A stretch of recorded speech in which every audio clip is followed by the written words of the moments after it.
All right. Welcome, everybody. Welcome back to another Serious Angler podcast, episode number 142. First off, we want to wish Mr. Mark Rose well. He had some things come up that he needed to take care of. So unfortunately, he will not be coming on tonight. We're going to have him on the next coming weeks, we promise. And he said he has a surprise for you folks.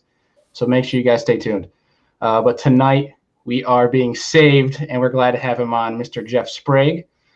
So without further ado, before we get him on, guys, quick, Angler Bullseye giveaway. If you guys comment throughout the podcast and also share the Facebook feed and the YouTube feed if you'd like. Comment, post, tag. Yep. You'll be entered in some extra entries doing that Angler Bullseye. But without further ado, Mr. Jeff Sprague, what's going on, man? What's up, guys? Just stepping into Mark Rose's shoes. Those are big ones to fill. But I happen to be sitting around getting the boat ready and doing some tackle, and phone rings, and it's you guys. And I was like, yeah, man, I'll jump in there and chat a little bit. It's always good to see you guys up and going. Yeah, thank you, and congrats too on the round 2 win. Oh, thank you very much, man. Dude, that's I'm telling you, that's those Major League Fishing Cups and World Championship are it's a total different format, man. And I'm telling you, it'll press you, it'll test your starch, and it'll make you a better fisherman, and also crumble you down inside. So there's a lot that goes into it. No doubt. You're getting some shout outs in the chat from coming to save the day. So everybody appreciates. That's not us just appreciating, it's everybody else. But man, before we get too deep in the podcast, so for people who are new to the show, like yourself, we always like to ask, what's your first fish catch story like? Who introduced you to fishing? How'd you get into it? The whole 9 yards. Guys, I've just grew up in the country, like a lot of kids did and do still to this day. A lot of kids have football, baseball, golf, tennis, whatever it is that they have. Man, we had hunting and we had fishing, and you had to take your pick for the most part. We didn't have anywhere to dribble a basketball. If you hit a baseball too far, you'd lose it in the Johnson grass. So, we just kind of we took up fishing, and it's just something that I've grown to love even more and more, the bass fishing side of it. I did start off fishing, obviously with my dad. He was a cat fisherman though. Like we had an old aluminum boat. We didn't have anything fancy. I remember 25 horse, 7 rood.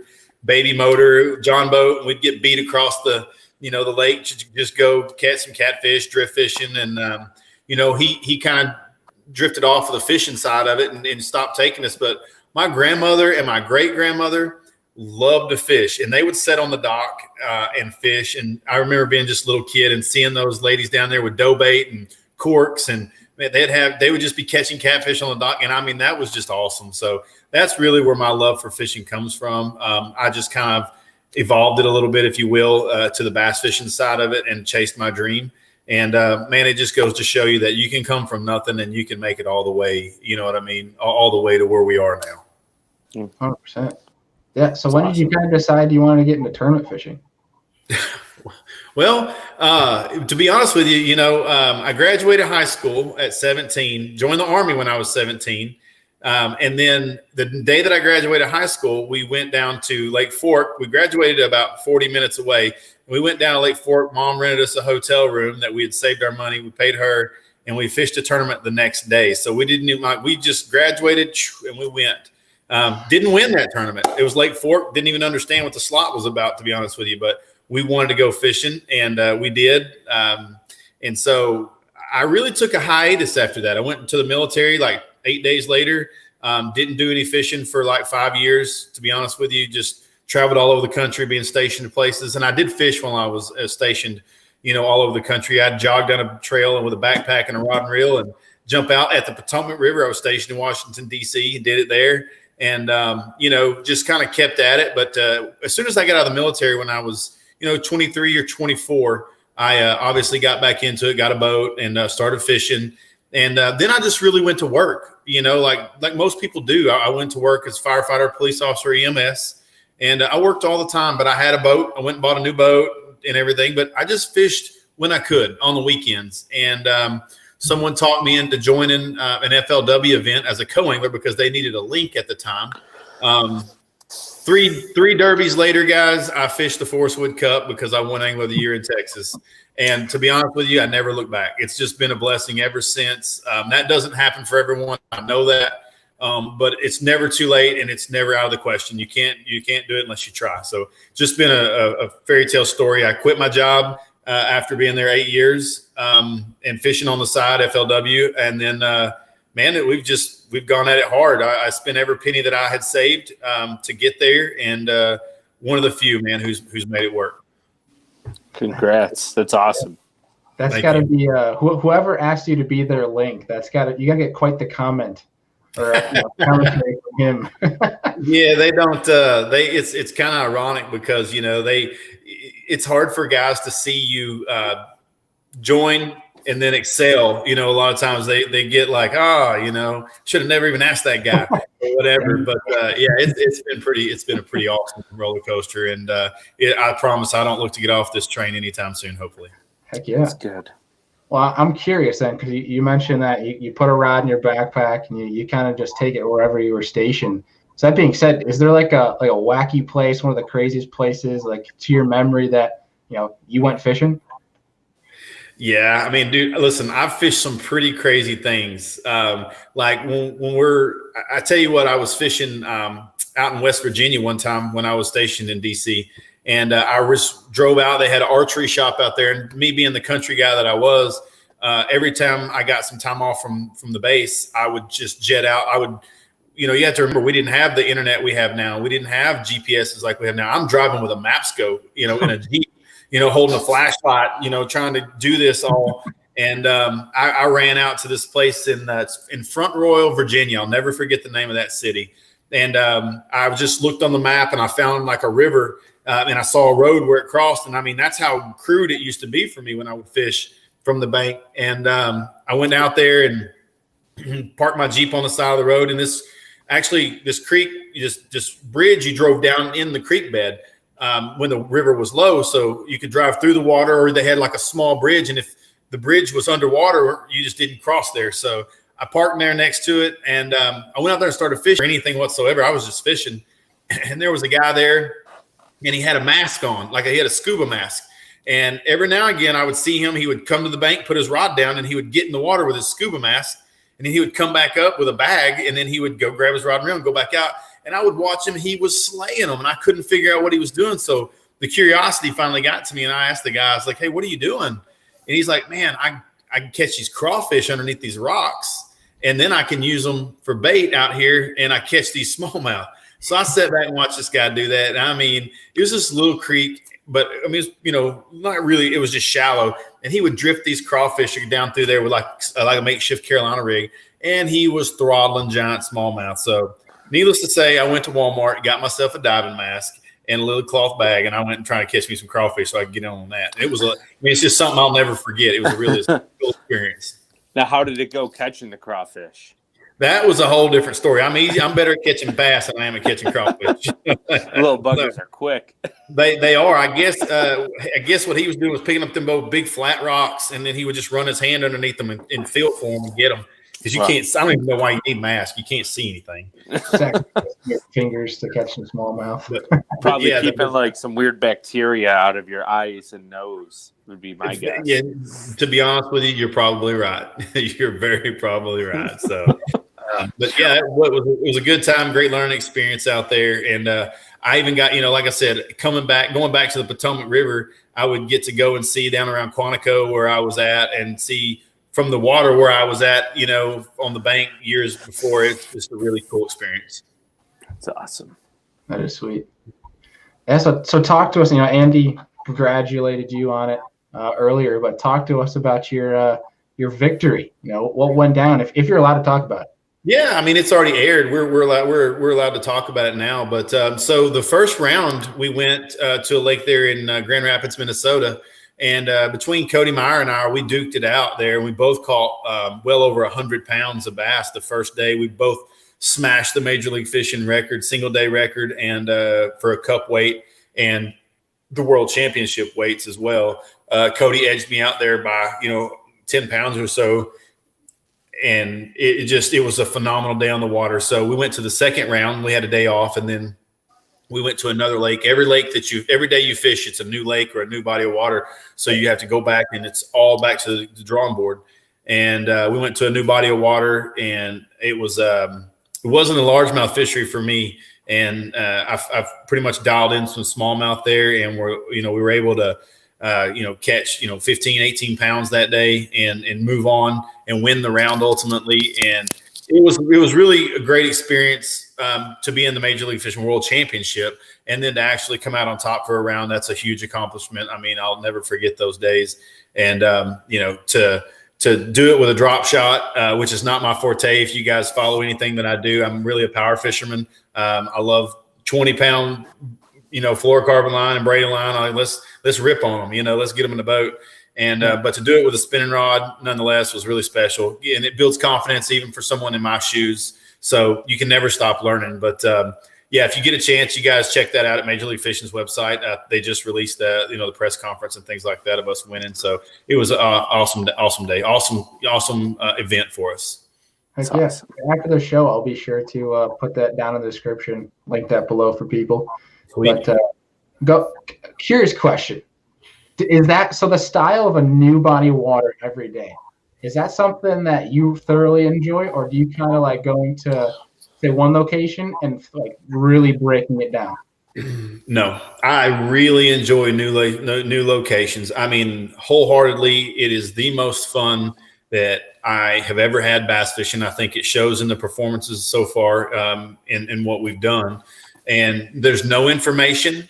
A lot of times there's no preconceived notions, because we have no idea where we're going. Someone drives us to the lake. If you haven't seen it, any of the cup events, we can't speak to anyone. We can't look at a map. I mean, you're not allowed to do anything. And we have the most strenuous polygraph I've ever seen in my entire life.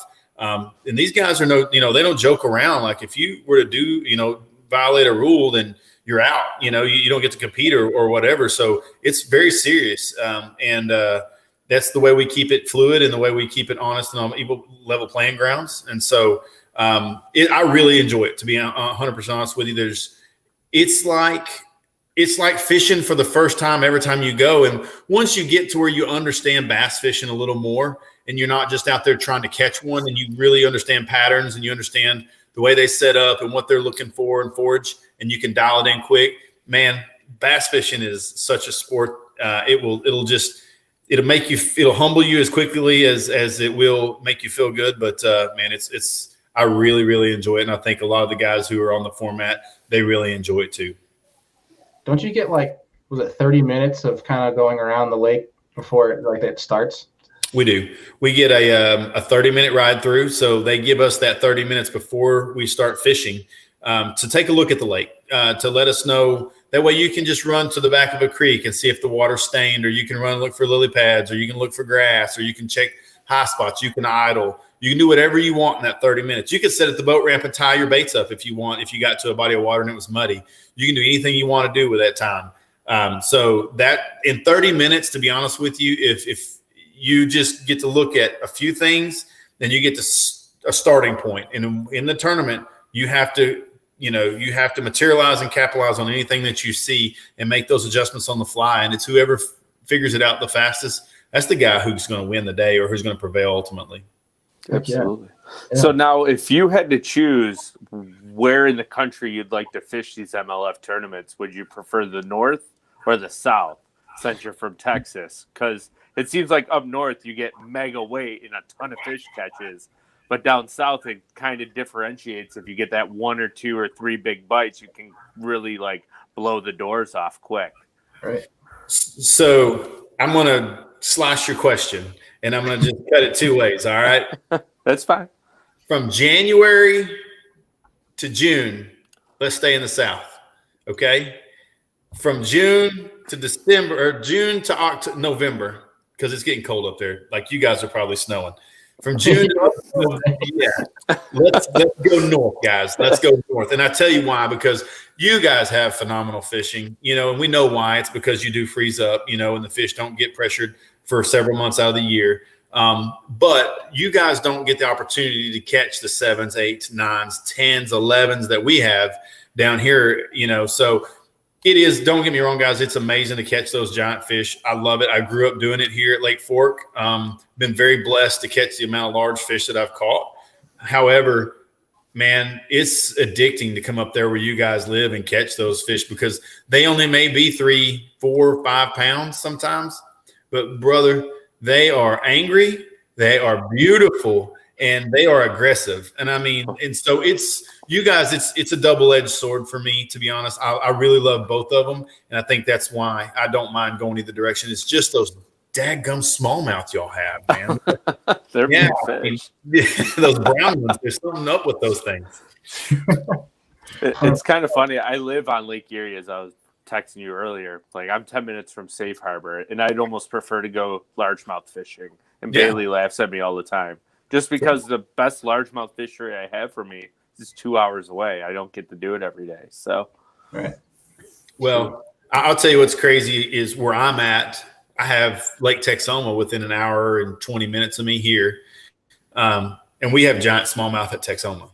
Mm-hmm. So if I wanted to go chase a smallmouth, like in the fall, more or less than anything else, I can run up there and do it. And we've got them, but they're not the strain of smallmouth that you guys have that look like just beach balls, just big, just big headed, just gorillas. Yeah. You guys have the giants there, like we have the giants down here for the largies, Right. I'm sure you heard all about it with Destin staying at your place this weekend, hearing about his him and Andy's 29-pound stack they put up. Yeah, dude, obviously what a mega day. Congratulations on that, by the way. Thanks. That's not many people ever get to catch 29 pounds of smallies, or largies for that matter. That's true.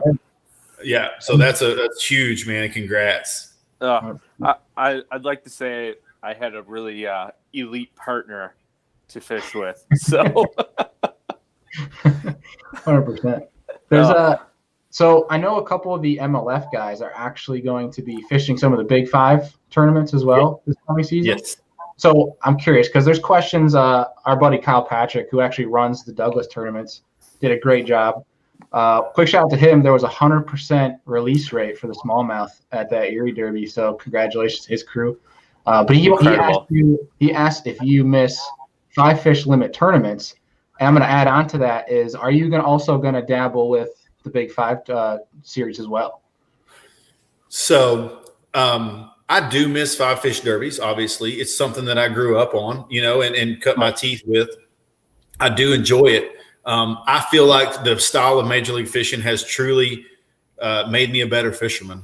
And I feel like if I go back to a 5 fish derby that I would have more confidence now in knowing what to do, when to slow down to catch the right fish and so on, that it could be a huge benefit for myself.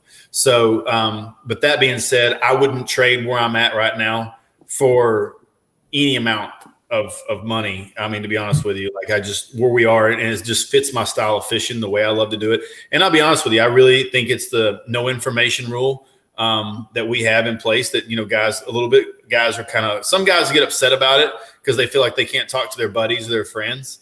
However, man, it just keeps the playing field level because, I mean, let's be honest, I can't compete with Van Dam, Skeet, Iconelli's, whoever else is out there that's been doing it for 20 years that have a network of people that would love to give them their garage sink door, whatever that they sunk out there where they have a 5-pounder they know lives on it every time they pull up and make a cast.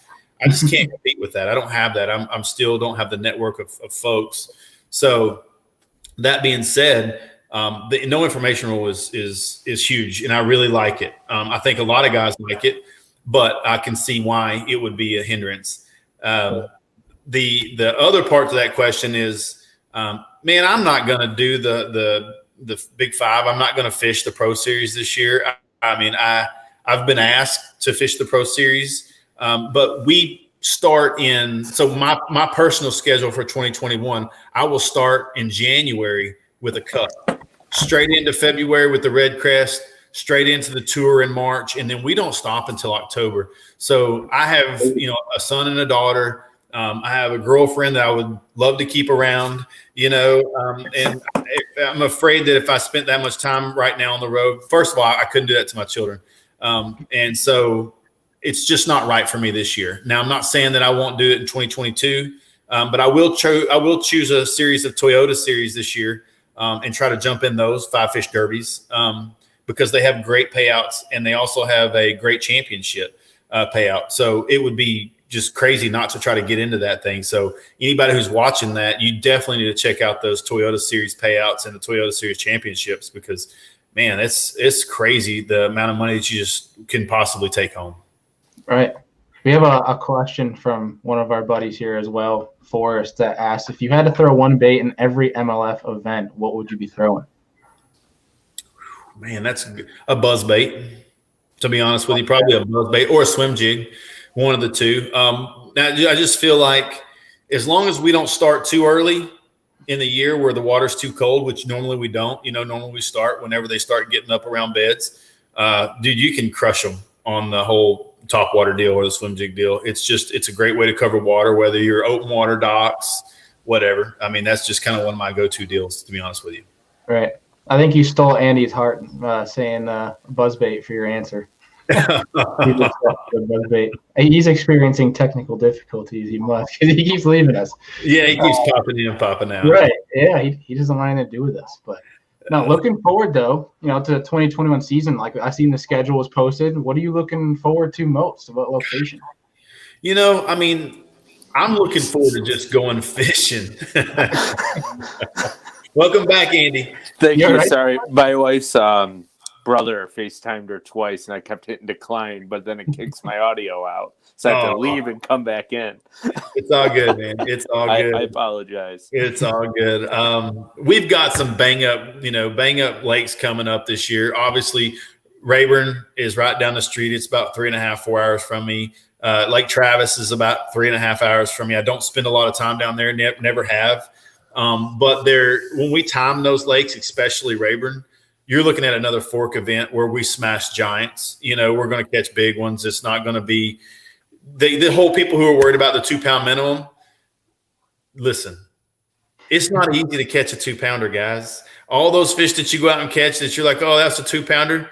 Hey, carry your scales with you and start weighing them. Okay, they weigh 113. They weigh 114. I know. I weigh them on my boat every time I catch one, and I just want to because it's so close, And everybody's like, I don't want to see you catch little ones. Well, listen, we don't want to catch little ones, but sometimes that's where we go, And like we've experienced some difficulties with that stuff, and we're trying to iron it out, and we have for the most part. And when we time those derbies right, you see a lot of big fish caught. I mean, that's because that's what's there to be caught, but. Yes, like in the summertime derbies, when you see other events go on and you see them catch 5 big ones or 3 big ones or 2 big ones or 1 big one and 4 little ones, like that's because they've had 3 days of practice, all the information they can get from their buddies who've called every guide that lives or ever lived on the lake, and they get to check every hole that there's ever been thought of on the lake. So, yeah, I can get it. But a lot of times you have to understand now when we go to these lakes, we have 1 day and 1/2 day of practice. So a day and a half of practice on a body of water that you have not been able to look at or hear anything about at all. Like you can't get any information. Go give that a shot and then tell me how much you think how easy it is. It's not, I mean, I'm telling you, it's just not easy. So, to know that you're doing it against the best guys in the world and to see everybody, ups and downs and the struggles, there's a lot that goes into it, good and bad. So just a little piece of insight from the way we see it or the way that I see it, honestly. Right. Yeah, it's the whole no information rule. I feel like that's got to be really tough. Like just chit chatting with your buddies, like not letting anything slip. I feel like, like even from Andy and I's perspective, being a good friend with Destin, it's hard to you have to remember their schedule, because you can't tell them certain information. You're like, oh wait, I forgot we can't talk about that lake. It just slips out all the time. And like you said, Destin stayed at the house with me. He came before and left his boat and stuff when he was here. And it's hard for me to not be like, hey, did you check? I don't want, and as straight of a guy as we are, we have to play it. Dustin's like, hey man, not before you, because he doesn't want me to get him in a bind by just spilling something out to him. and him getting him in trouble over a polygraph. And it's nothing that I'm trying to get him in trouble or vice versa. If he knows I'm coming to Erie or something, he'd be like, did you go look at P? You should have never said that. Now I got to go and tell my tournament director, and they have to, tell the entire league, say, hey, Sprague said this, and put it out to everybody that it was a piece of information. Otherwise it's not fair. And that's what they do, So, but at the same time, like I said, it's when you have 3 or 4 guys in your network, okay, like we're talking about. Well, just say that Bailey, say that you're from, just say you're from Erie, okay, and Andrew's down from, Andy's down at what is one of the Finger Lakes down there, and we're coming, and then I'm over here at Oneida. Well, now we've got those 3 lakes covered, okay. We're going to win. One of us is going to do really well there, and we're going to dial each other in real fast. When that happens 2 or 3 times, well, then you got the top 20 locked up because those guys all are networking, so on and so forth. So that's where it comes into play that I really like the no information rule, and let guys do it on their own. Like that's what bass fishing is all about. You're in that boat by yourself. You should have to figure it out by yourself. And that's just my thoughts on it. It's you versus the fish. That's right. Entirely at the no information rule. It's cool. I do. I like it. Now I can understand how guys don't, and it might not always make for the best big fish sometimes, because yes, you sometimes need to find a little bitty brush pile or a little bitty rock pile and make the same cast 50 times to get one to bite or something crazy like that. Now, but at the same time, like if you take your kids fishing or you're going to go fishing, do you really just want to catch one? Like I don't. Even when I go fun fishing, man, I want to catch them all. I don't care if he's 9 or 9 inches. I don't care. I want to catch them all, So Right. I just think that more people can relate to it, but I will take nothing away from a 5-fish derby because again, that's a skill set, and I've done well at those, and I've had a really good career at that. So my hat's off there as well. So you're not going to hear me bash either way. I enjoy it. It's bass fishing. We all just catch bass. Right. I think it's awesome now to see, now anglers can kind of direct their careers with their styles of fishing, right? So if you're more of, I only want to target these more alpha fish versus numbers, you can go in a certain direction. Or if you're like, I'm just good at putting myself around fish, catching a lot of fish, not just small ones, but big ones, I can go this route. You can kind of design your career path. Now, you don't have to be stuck in one lane or force these adjustments that, you have to make, but now you can just choose your lane. It's pretty awesome. Absolutely. And I'll be honest now, is it going to happen this year? No. Is it going to happen next year? No. But I truly believe that in the next probably 5 years to 7 years, we will all be under the catch and release format, whether it's the biggest 5 that you catch or if it's as many as you can catch and release. Just with, you said it yourself, y'all had 100% release rate at that last event. You know how long it takes to grow a 5-pound smallmouth, 6-pound smallmouth, 7-pound smallmouth. Man, if you kill one of those things, just one, think about the genetic that you just took out of that lake, Now, granted, this is the time of the year where the fish are healthier, because they're not coming off the spawn like they are, when they get through spawning, and that's when they're really susceptible.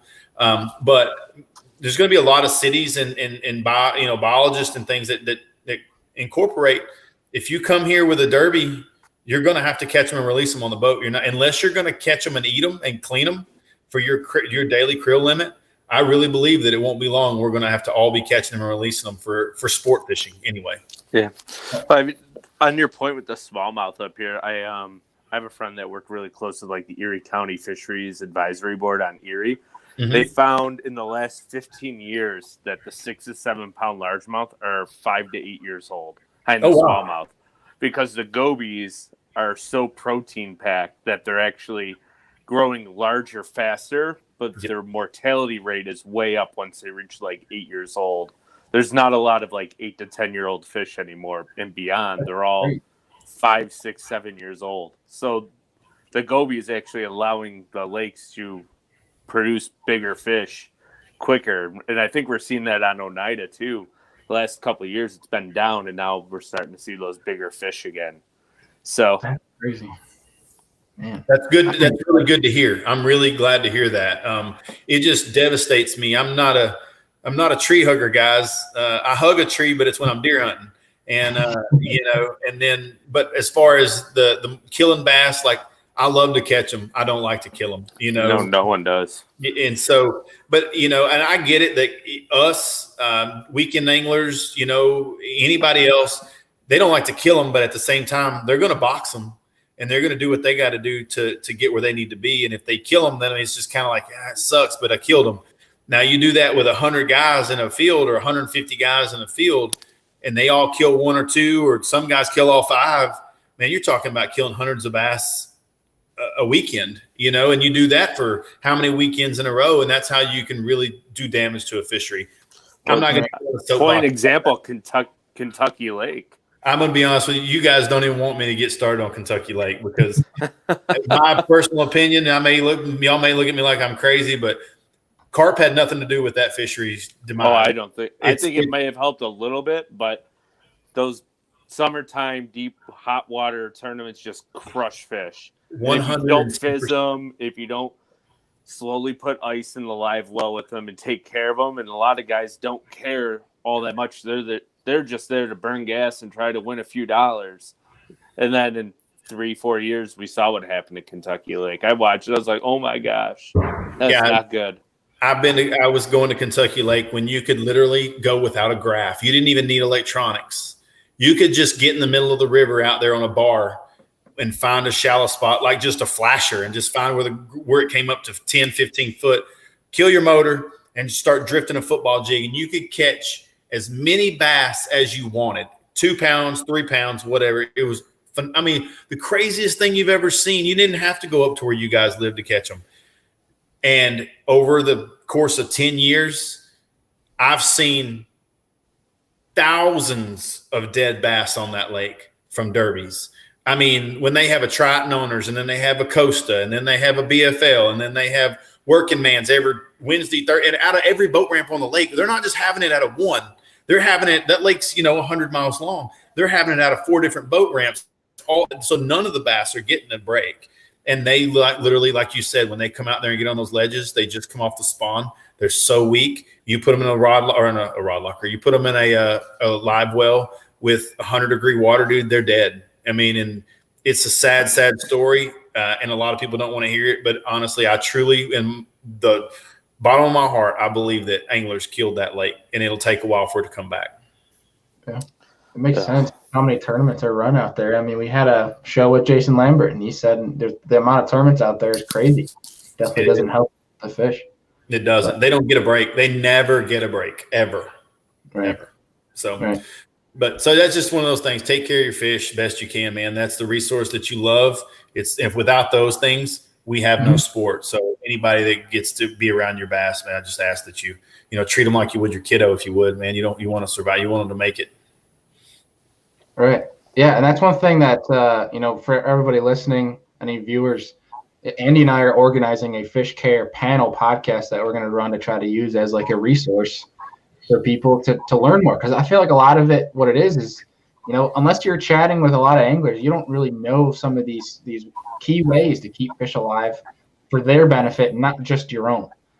So those fish can go back another day to be caught, to live another couple years. But that's just a quick shout out for us. We're going to be putting that up, so we're pretty excited to get that rolling. But we have a question.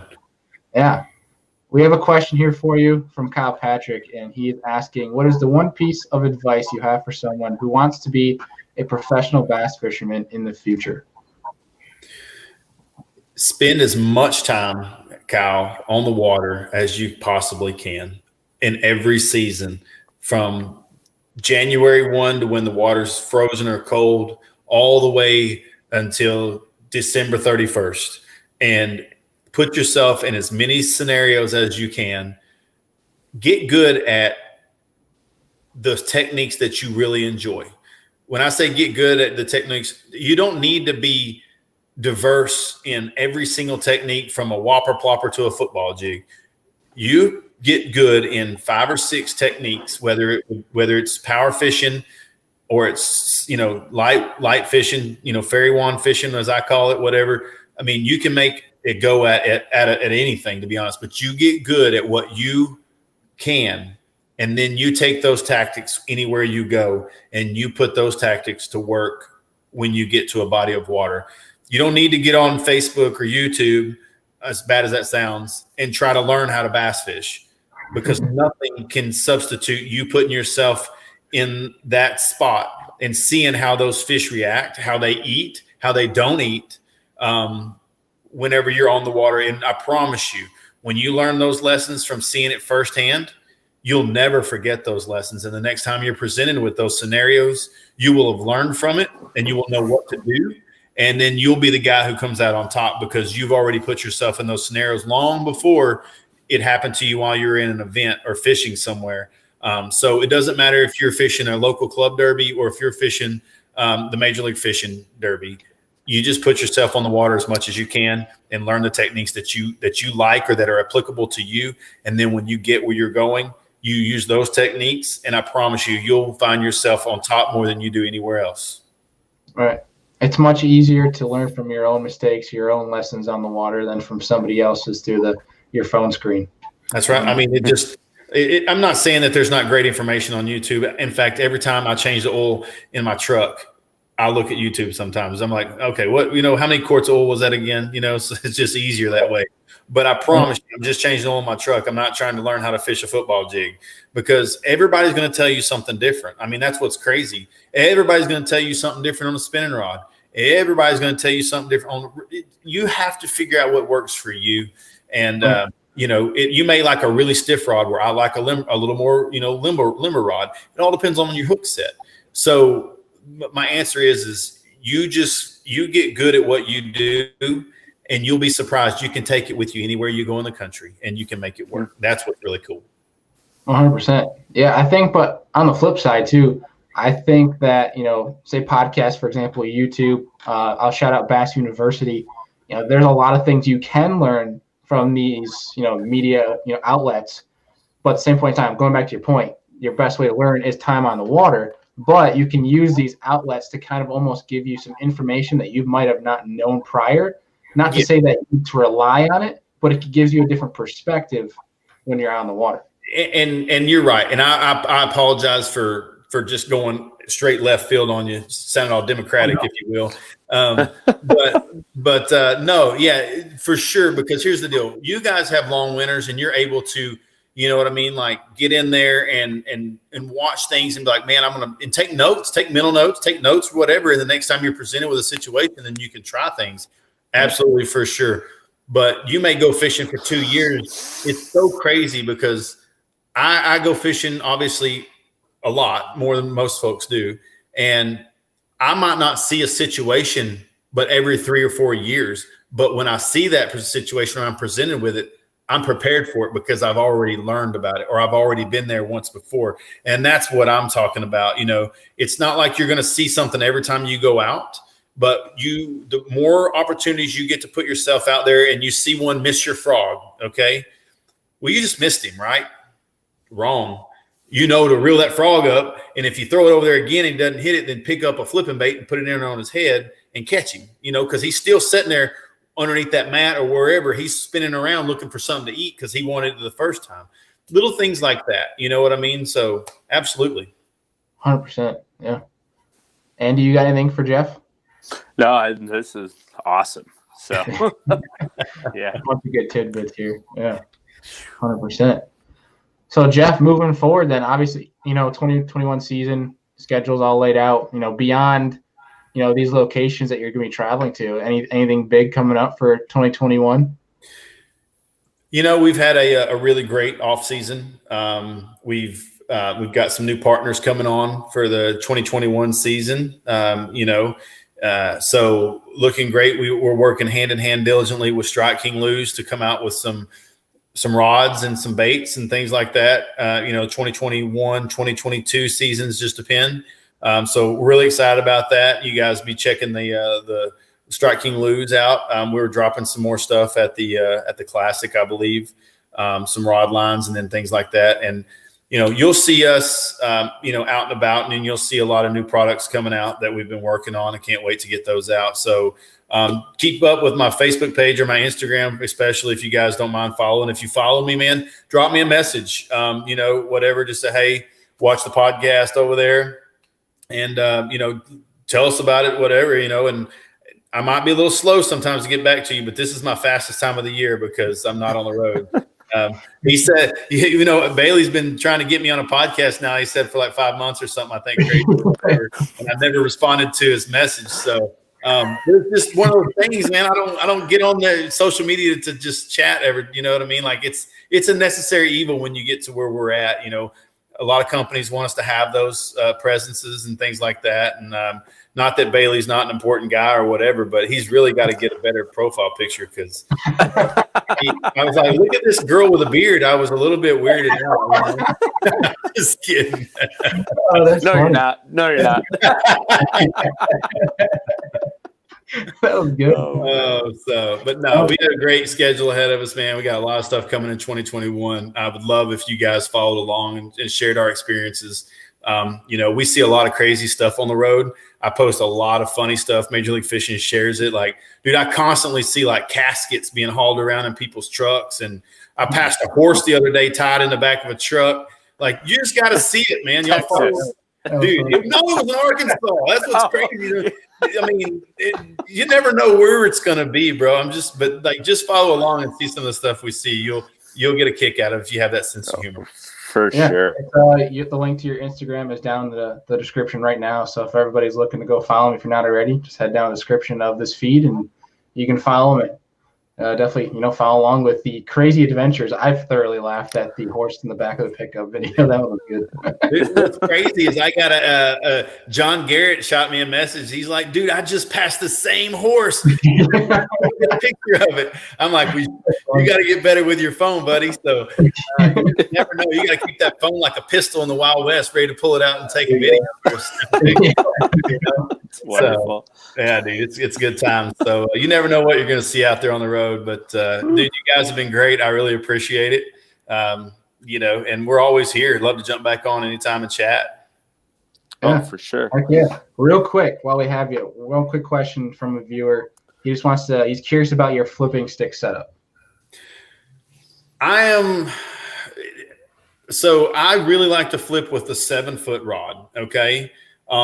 It's a 7-foot medium heavy Lew's custom, or is it? It's the split cork edition at Lew's. It's our speed. It's not our speed stick. It's not our custom speed stick. Maybe it's our custom speed stick. It's not the gray one. It's the black one with cork handles. Listen, I've got one of each in my boat. I'm not kidding you guys. And I use them all for different applications. But we have the new flipping reel out. It's the LSP reel, 8-to-1 ratio, 20-pound fluorocarbon. But I like that 7-foot rod, to be honest with you. A lot of guys flip with a heavier or a longer rod, but I feel like I'm way more accurate with a 7-foot rod. And unless I'm punching grass or making really long pitches, I'm going to be flipping a 7-foot rod with 20-pound fluorocarbon. A lot of times when I'm flipping, a half ounce is my go-to weight size. A lot of guys, in fact, most guys I feel like use a straight shank hook. For me, I still don't use a straight shank hook. I grew up in farm ponds and I used a Z-neck hook, like an owner wide gap or a Gamakatsu, not the EWG, but just a regular Z-neck hook and a bobber stopper, man. And, I'll just depend on what they're feeding on. If it's a bluegill deal, I'll throw on a rage bug. And if it's something smaller, like a crawfish, I feel like I'll throw on a rage crawl, and then just keep it simple, and then just flip my heart out. And, I look for certain things, whether it's isolated bushes or isolated grass mats or just rock banks sometimes, depending on what they're feeding on. Dude, that's it. I keep it simple. The simpler I keep it, I feel like the less things get in my way, and that's including my own head. Right. That's awesome. Good. 7-foot medium heavy, boys. You can't miss it. I mean, it's over there on the Lew's website. I wish I could tell you exactly which one it is, but it's under the same edition as Mark Rose's ledge rods. It's under that series, but it's not his design. It's that same series of rod, though. Awesome. Perfect. Jason says thank you for the answer. No problem. Yeah, but seriously, thank you for joining on tonight. We really do appreciate you coming in last minute, and we hope the best for Mark Rose, but we do appreciate your time, and obviously we'd love to get you back on here down the road. And seriously, dude, appreciate you coming on and giving us all these great tidbits. Yeah, thank you. Sweet boys. No It's problem at all, such man. last minute too. Like what, 40 minutes before we go on, it's like, oh. Dude, I was setting up my boat. I'm taking my boat to get all my graphs and wiring things done on it tomorrow at the bass tank. So it just happened to catch me, boys. It worked out well. When everything's lined up to be, it's meant to be. Yeah. Perfect. Yeah. I was on a work call when I got a text from Andrew. It was like 6:57. It says, bad news. Mark Rose can't come on tonight. I'm like, uh-oh. A little too last minute. I don't think we're going to have tonight's episode, but you saved the day for us. So No problem. But I will just give you a quick suggestion. The next time you guys can't get someone on, you need to get your screens side by side, like right now. Like I'm up top and you're up top, Bailey. But then you have to turn sideways like this. And just talk to each other. That way y'all look like you're talking to one another, you know what I mean? And that way y'all can be like, exactly. Amazing. You give the fans what they want, you know? So anyway, boys, Face to face. yeah, man, I like to cut up and have a good time if you hadn't figured it out. But when it comes to fishing, we're all business. So anytime. Heck yeah. Thank you. Awesome, Jeff. We'll take care and go get that boat all fixed up, and we'll see you on the water, man. Thanks, boys. I appreciate it. Tight lines, guys. Yeah, you have a good night. Thank you. Thank Take you. care. Bye. Dude, that was a blast. And huge shout out to Jeff for saving our butt. Yeah. Like we just said, it was 6:57, I believe. It time stamped when Andy texted me that unfortunately Mark Rose, he could not come on tonight. I mean, he had some health stuff. Thankfully, he should be fine, obviously, but he's coming on in the next couple of weeks. And like I said, he's got a surprise for you guys, for the viewers, so stay tuned for that. But again, huge shout out for Jeff. That was an absolute blast. Hope you guys got your questions in, and I think we need to give away this angler bullseye, man. I agree. Yeah. So we have the winner. We do have the winner picked out. Hopefully he's listening tonight, so it would make it a lot easier on us. But the winner tonight for the angler bullseye, and again, guys, the first Monday Night Live of the next 6 months at least moving forward, we're going to be giving away another angler bullseye every Monday Night Live of first Monday of each month moving forward. So the winner is Froggin with Tom. So Tom, if you are listening to us, reach out to us over social media, and we'll get your information, get that bullseye sent out to you as soon as possible. So with that being said, man, you have anything else that we need to mention tonight? I'm on vacation this week, so I'm going fishing tomorrow, even though it snowed today. Right. It's going to be cold. Got the boat loaded up, hooked up to the truck, ready to go.